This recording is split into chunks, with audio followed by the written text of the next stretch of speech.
All right, so you're not lazy, you're not weak, and you're not imagining it.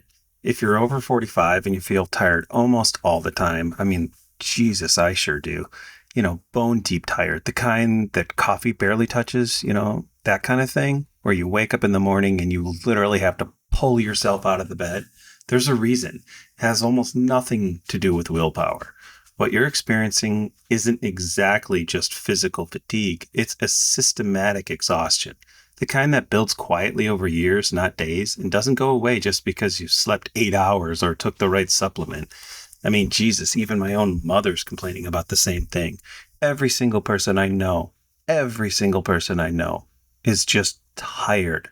Tired of it all, tired of the stupid crap in the news, tired of all the things they see every day, tired of all the anger, tired of all the frustration. They just want to live their lives. A huge percentage of adults, over 40%, persist with persistent fatigue. They're not only I had really long bad day kind, but studies that consistently show that roughly 40 to 60% of older adults experience this with significant fatigue and fatigability, whatever the heck that is. It means both mental and physical exhaustion that interferes with normal life, kind of like everyone around you. That alone should tell you something is going on at a population level, not just an individual thing. It's not just your grandmama complaining that today she feels tired. It's everyone. This isn't just a few burnt out people. This is millions of functioning adults quietly running on fumes. Now, yes, biology plays a role. As you age, hormone levels change. Everybody's got their Hims subscriptions and testosterone pills and estrogen growth hormones, whatever it is, melatonin, all that crap. Sleep architecture changes too. Less deep sleep, more nighttime awakenings. You got to take that midnight piss like 3 times. Or, if you're lucky enough like me, you'll have that amazing sleep mask. The CPAP monster. Oh, yeah, you know what I'm talking about. Anyways, long story short, if biology were the main cause, supplements and diet would actually fix the problem. And for most people, it doesn't.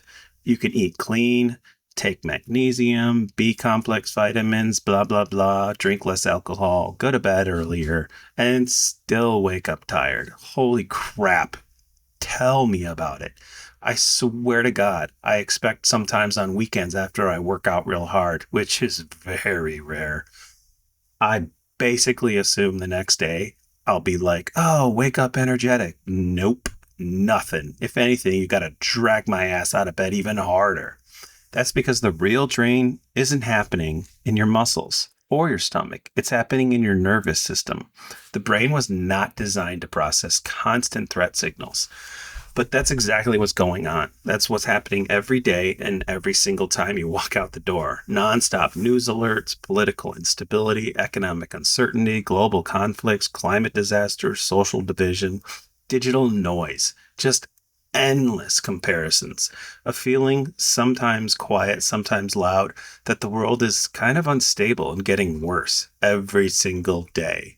Even if you're not consciously aware of it, or if you're just slightly anxious, your nervous system is paying attention. It's scanning, it's bracing, and it never gets to shut off. And here's the weirdest part.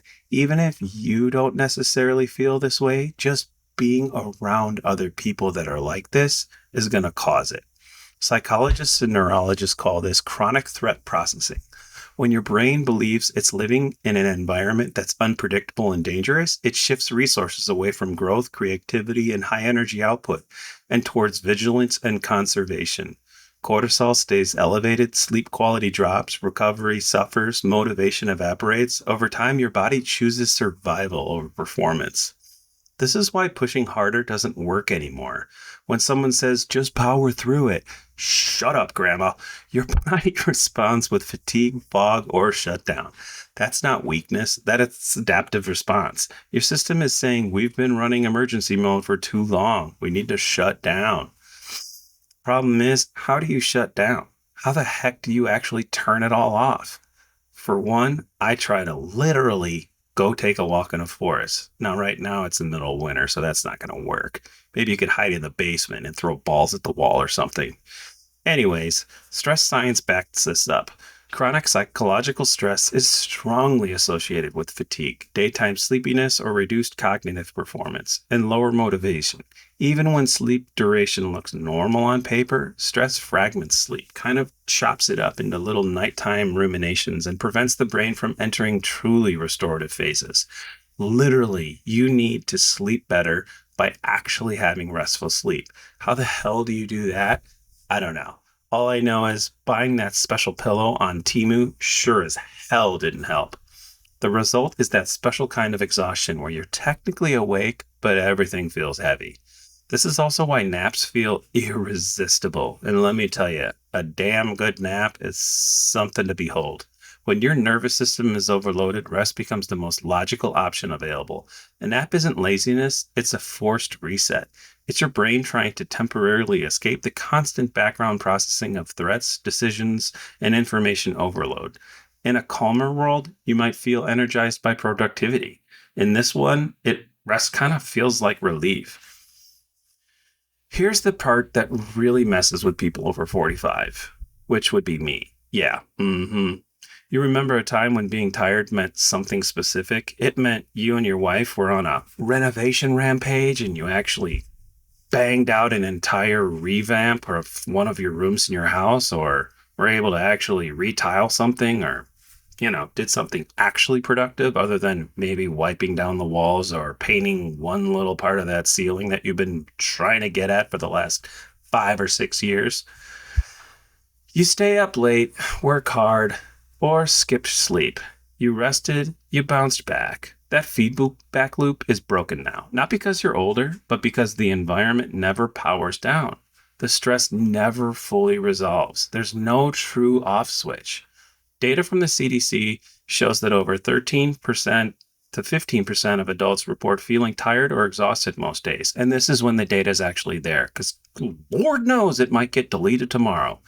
And many of us report fatigue that interferes with daily functioning, concentration, and mood. Obviously, you've been around that. Everybody knows that. The number spikes with age, stress exposure, caregiving responsibilities. And again, everybody knows aging parents are just another rope to throw into that good old tangled ball of goodness. It's common and quite common. So when you feel like no matter what you do, you're still tired, it's not a personal failure. It's a mismatch between modern life and human biology. Your body is acting exactly the way it should be when exposed to long-term uncertainty, stress, and information overload. Basically, productivity culture tells you that this is a character flaw. Biology says it's a warning light. The truth is, you're not failing at productivity. Productivity is failing to account for reality, the crazy ass reality around you. So turn off that TV for a few minutes. Maybe even put down your phone and stop watching these damn YouTube videos that your mom seems to be addicted to. Basically, you're being asked to operate like a machine in a system that never stops sending distress signals. Of course, you're tired. Anyone paying attention would be. So if you're over 45 and exhausted all the time like me, understand this. It's not just age. It's not just diet. It's not just sleep. It's the cumulative commute. Can't even read. Yeah, I am reading, obviously. I'm not a genius. It's the cumulative weight of years spent carrying a world that feels increasingly unstable. And if a nap sounds better than grinding harder, that might not be giving up. It might be the most rational response your body has left. Just go ahead, take one. Trust me. That's what I'm going to go do right after this. Catch you later.